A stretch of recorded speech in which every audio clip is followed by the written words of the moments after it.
Father, your blessing. Chuck, may the Lord be in your heart and on your lips, that you may worthily proclaim God's holy gospel. In the name of the Father, the Son, and the Holy Spirit.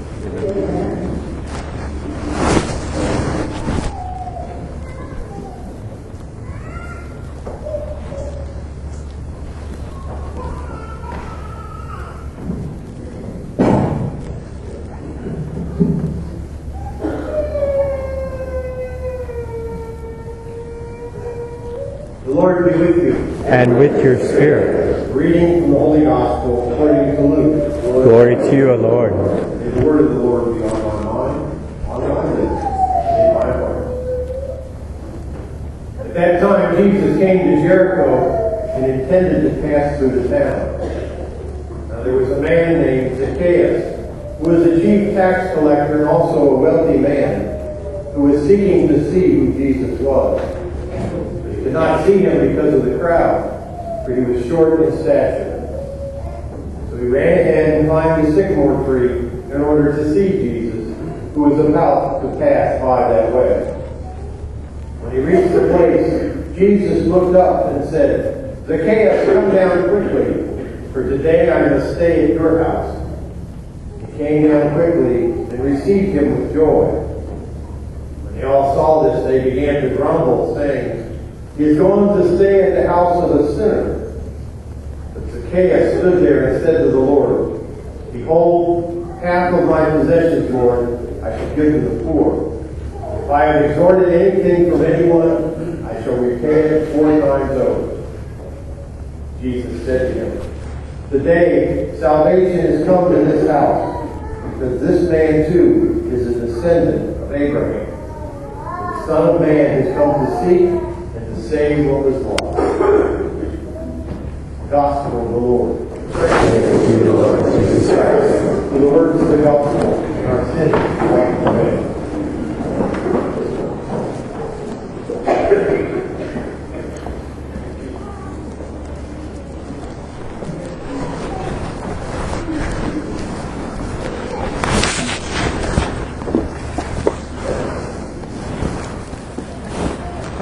How far would you go to see and be with Jesus?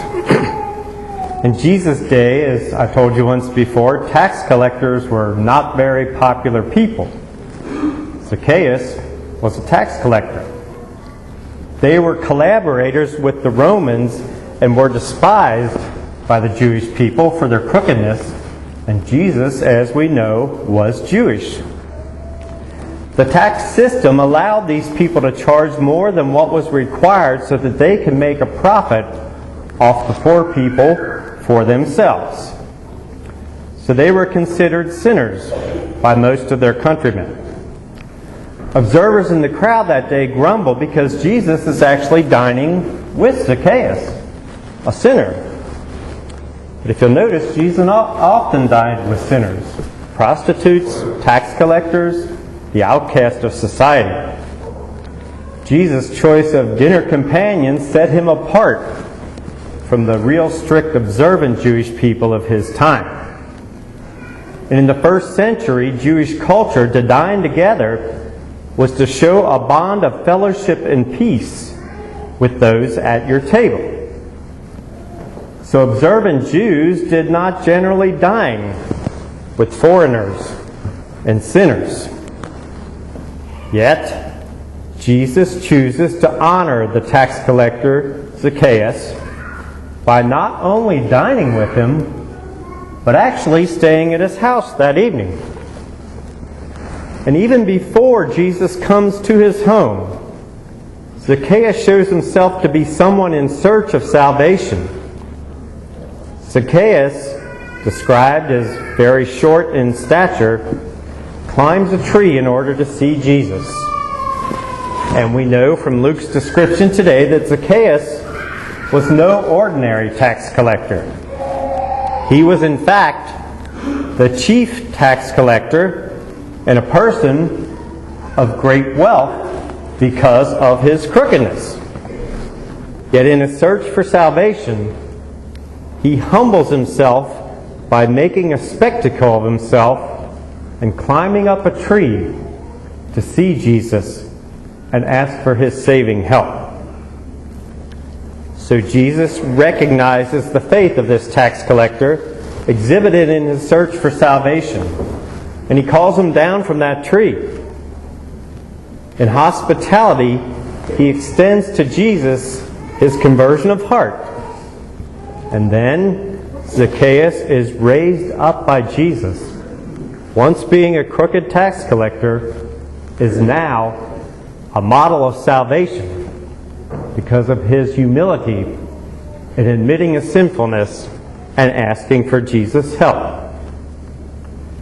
So, ultimately, we don't know what happens to Zacchaeus after this time with Jesus. And actually, in the end, I don't think it's really important, because this gospel isn't really about Zacchaeus. It's about who Jesus is and what he offers to each of us. That gift of salvation, freely given, when we're willing to go out on a limb for Jesus and admit our own faults and sinfulness and open our hearts to then make a place for the Lord.